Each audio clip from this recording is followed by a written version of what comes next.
Hello everyone, welcome to Tips for Japan Trips. Today, I'd like to explain Shinto, the way of the gods briefly.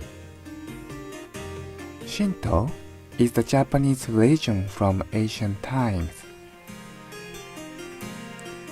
Japanese people have worshipped nature and ancestors for a long time.